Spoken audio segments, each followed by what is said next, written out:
People are losing a ton of organic traffic on their websites, and there's been a bunch of unconfirmed reports that Google is updating their algorithm. So I'm going to be sharing my theory on why people are losing traffic on their websites, how to reverse it, but more importantly, how to prevent this from ever happening in the first place. But before showing you how to reverse it, we need to tackle some previous layers to get to that final point. So the Google algorithm is made up of a bunch of different things that Google judges the website by, called signals, such as, how fast might the website be? Does the web page have the right keywords? Does the web page have, a certain title? And all of this stuff, like probably thousands of other things. Now, typically, Google's signals are page level. So they'll take an individual page and they'll judge it by the merits of that page. There's not a whole lot of site-wide signals. They're definitely out there. But recently, Google updated their algorithm, and it was a rare update for two reasons. One, they introduced a brand new signal. So typically, Google's algorithm, they'll adjust it throughout time,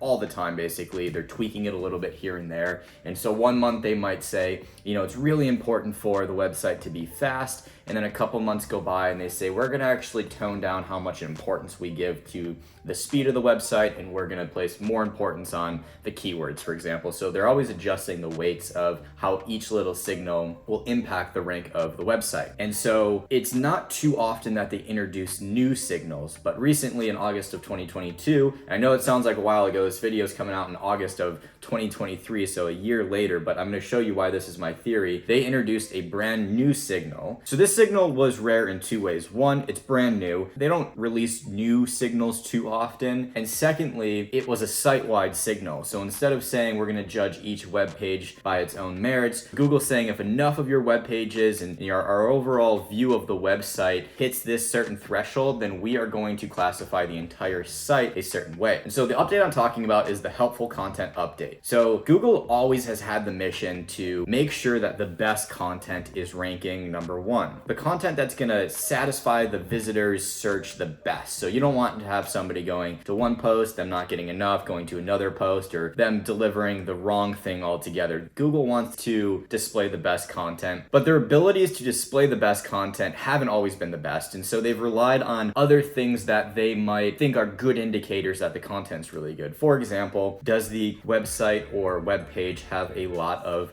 referring domains or backlinks pointing to it? If a lot of other websites link to it, it must be credible. But over time, people have abused that and they try to cheat the system by buying backlinks. And Google has to evolve. And so with the rise of AI, they're improving their systems to be able to find the best content out there. And that is why they created the helpful content update. It's not that they are just realizing that they want to promote helpful content. It's that their abilities to identify it have improved. And so they've released a brand new signal where their algorithm will judge the web pages and ultimately the website by how much helpful content it is producing. So you're probably wondering, what's the relevance of this if this update came out 1 year ago? Well, here's my theory. When it came out, it's a brand new signal and not a lot happened. If we look at this chart, which basically shows how volatile the search engine rankings are, this company just provides this free tool. They track 30,000 keywords, and if a lot of them change in one day, it's like, oh gosh, Google's changing their algorithm, and if not a lot's changing, then it's not happening. So when the update was released in August, there was one spike, but we can just ignore that as an anomaly. The algorithm was pretty chilled. All of these lighter colors means not much is going on. So my theory is that when they released the update, they added the new signal, but it wasn't weighted very high. It was like, okay, let's just get this out there and let's make it stronger over time. Let's just get it out there and then we'll be able to tune it. We'll be able to adjust it. And one of the things in their documentation, and I'll have this linked below, is that this is an entirely automated signal that is using a machine learning model. And so that means that the more data it has, the better it's going to be able to identify bad content or unhelpful content or helpful content. And so it's something that needs time and a lot of data to learn. And so a year later, if we look at this chart, we can see that things have become a lot more volatile recently. It's starting to cool down a little bit. So my theory is that they're adjusting this signal to give it a much higher weight, which I completely applaud. I mean, there's a bunch of garbage content out there, and this algorithm update isn't going to solve it all. There's other things they need to do, but this is great. I mean, they're going to be promoting helpful content.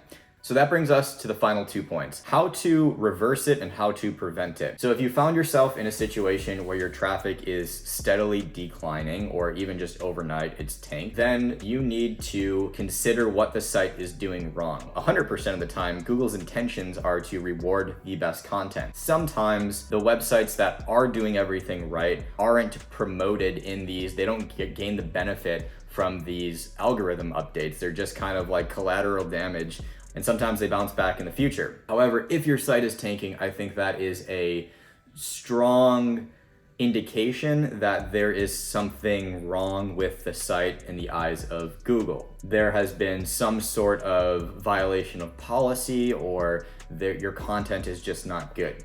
So if you found yourself in the site tanking, and my theory is correct, I can be completely wrong here. They can be doing something completely different than the helpful content update. However, if you think you don't have helpful content, then you need to fix it. Whether or not this update's impacting it, you need your website to have really good content. Whether Google's gonna pick up on that now or in the future, they will, and you wanna be ready for it. So Google has laid out guidelines of what to do. One more note about this: say you do have helpful content and you also have unhelpful content. If the ratio of the two gets out of control, where you have too much unhelpful content, and I don't know exactly where it is, like, is it 50%, is it 20%, we don't know, but if Google finds that too much of your content is unhelpful, your entire site, including your helpful content, will take a hit. So the answer to this problem is removing unhelpful content. And that is not just my theory or anything, that's what Google says. That in order to get a better classification from Google, you need to remove unhelpful content, and that way it can help the rankings of your other content, your helpful content, your entire site. And if you were to do this, how long does it take? Well, it says a period of over months. I mean, that's pretty vague, of course it is, but it's also because it's an automated system, so it's just a matter of their algorithms re-identifying the fact that your ratio is back into a good and healthy balance. Preferably it's like all helpful. You shouldn't really have any unhelpful content, but I mean, a post here or there, it's probably natural. So the best bet is to remove it.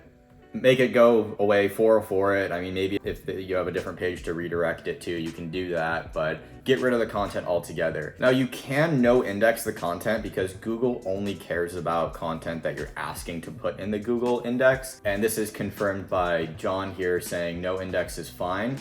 But they also go on to say that why no index it? Like, if it's unhelpful, why have it on your site at all? So the best bet is to completely remove the content. Maybe there's some scenario you're in where you need to keep it for one reason or another, so no index it, but otherwise just completely remove it from your site. You want your site to be having great content. And if you're wondering, well, what's good content, what's bad content, Google has outlined a list of questions for you to ask yourself on, is this content helpful or is it not? You go through these, and if you're answering the wrong way, then it's a good indication that your content is not helpful. All right, on to the best part, I think, is how do you prevent this from ever happening? We know how to reverse it, but what can we do to prevent ourselves from getting into this situation? And I think the answer is very clear, and that is to create the best content following Google's guidelines. There is a lot of bad information out there on SEO, and there's a lot of temptation to do the wrong things, to violate Google's policies, such as buying backlinks. Every company, I would say that over 90% of SEO companies or SEOs purchase backlinks in order to try to cheat the system, game the system, to improve their rankings and to, get more traffic. But that's a clear violation of Google's policies. They are definitely picking up on it today, but they're going to get better and better at it, and your site will suffer. So follow Google's policies. Focus on making people first content, super helpful content that you would want to find yourself, that is very valuable, and go through all these questions to really understand if it's people first content, and follow the guidelines. The path to success when you follow the guidelines is a lot slower. You're not cheating the system. You're not getting these quick shortcuts or anything, but it's a more sustainable path, because when you try to cheat the system and do all this, shady black hat stuff, it might work in the short term, and people are always trying to figure out the Google algorithm and cheat it and, do something here, do something there. And that's not really how it works. There might be little ways that you can improve the quality of your page, but overall you should be focusing on creating the best content and doing everything naturally. And that way you are going to have a website that consistently grows over time and that you don't have to worry about an algorithm, catching whatever you're doing. So don't buy backlinks. I've said it in a previous video. Create helpful content and your website's gonna benefit from it. Peace, guys.